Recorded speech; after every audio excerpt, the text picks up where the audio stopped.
Téléspectateurs, mesdames et messieurs, bonjour et bienvenue sur cette plateforme de la télévision Renaissance. C'est le journal en langue française. Tout de suite, les titres. Après leur absence dans le 5e round des pourparlers à Arusha, le CNDD-FDD affirme que les négociations étaient en second plan pour s'accaparer du pouvoir de Nkurunziza. Une résolution des UN pour éradiquer l'épidémie d'Ebola, en tout cas, en espoir pour les Congolais qui ont déjà perdu les leurs.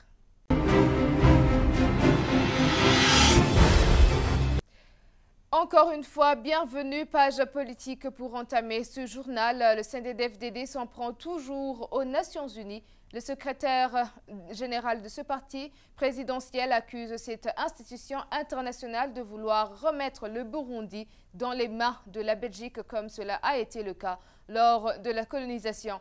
Évariste Ndayishimiye semble expliquer que les négociations sont devenues un second plan de renverser le pouvoir du CNDD-FDD puisque l'ennemi a échoué de prendre le pouvoir par un coup de force.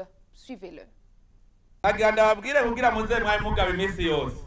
Je voudrais vous demander d'être toujours prudent. Celui qui veut prendre le pouvoir au Burundi, incapable de passer par la voie des armes, il passe toujours par ces histoires de négociation. Même si les Allemands ont tué pas mal de Burundais, le roi Mwezi Gisabo a pu résister. Mais pour s'accaparer du pouvoir, les Allemands ont négocié avec le roi. Ils ont trompé le peuple burundais jusqu'à ce qu'il accepte de lui céder son pouvoir. Ces derniers ont exigé même une amende. Ils nous ont pris 424 vaches. Ils ont menti au monde qu'il y a eu un traité avec le roi. Normalement, il n'y a pas d'accord sans que deux parties s'engagent à n'apposer leur signature sur le document. Sur ce, nous avons cherché ce traité de Kiganda pour vérifier la signature de Mwezi Gisabo. On n'a pas trouvé. C'est-à-dire qu'ils ont menti au monde pour dire que le Burundi n'a pas accepté d'être colonisé. C'était tout simplement un mensonge. Ils ont usé de leur influence. Après quelques jours, les Allemands ont été battus dans la première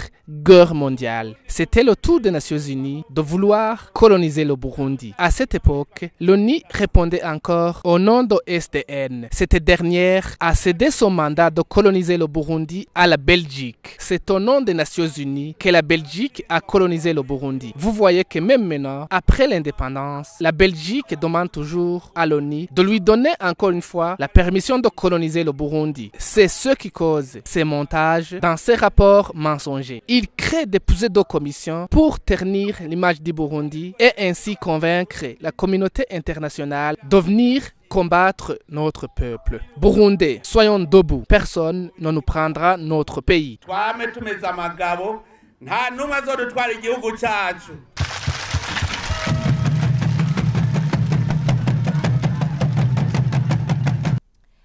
Page communication pour poursuivre ce journal. Les journalistes peinent souvent à trouver de l'information, surtout auprès des sources officielles. Et quand ils la trouvent, elle émane de porte-parole qui généralement ne disent pas la réalité. Le constat est de Jacques Woukoulou, journaliste et consultant.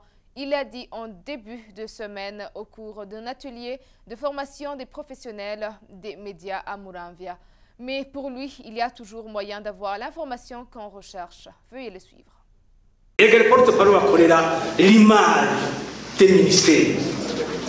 Mais les porte-paroles travaillent pour l'image des ministères. Ils ne te montreront jamais ce qui ne va pas. Ça, il faut le savoir et vous y faire.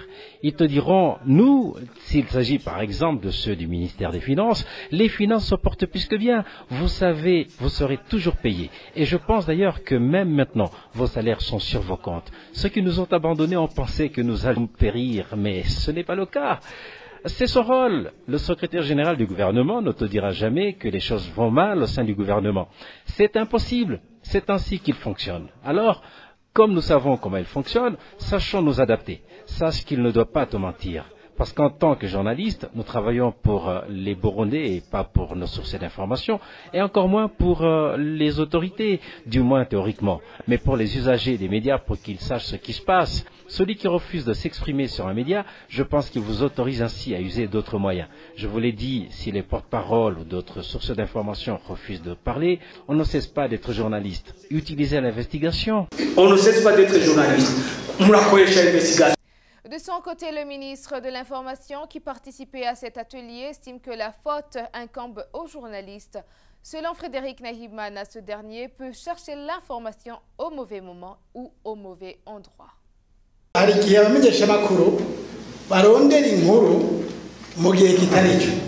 Il arrive que les journalistes cherchent l'information au mauvais moment. Normalement, on cherche l'information au moment opportun. Vous pouvez chercher une information chez quelqu'un alors que lui-même ne l'a pas encore. Aujourd'hui, il y a beaucoup de voies pour trouver des informations. Ainsi, vous venez avec votre micro et vous dites « Mais comme on a dit qu'on a dévalisé quelqu'un à tel endroit, vous qui êtes chargé de la sécurité, qu'en dites-vous » Vous avez trouvé l'information sur WhatsApp et lui ne l'a pas encore eue. Mais pour vous montrer qu'il n'ignore pas ce qui se passe, il vous dira « Attendez un moment » ou « Je n'ai pas le temps » ou encore « Je suis en réunion ». Autre chose, vous pouvez chercher une information au mauvais endroit. Il arrive que l'information requiert une haute expertise et que le porte-parole ne soit pas capable de donner une explication adéquate. Le porte-parole va alors chercher une échappatoire. Il ne vous donne pas la bonne information simplement parce que vous lui avez posé une question sur un sujet qui n'est pas à sa portée et il ne peut pas non plus vous dire qu'il ne sait pas. Vous, les journalistes, il faut donc savoir à qui vous adresser.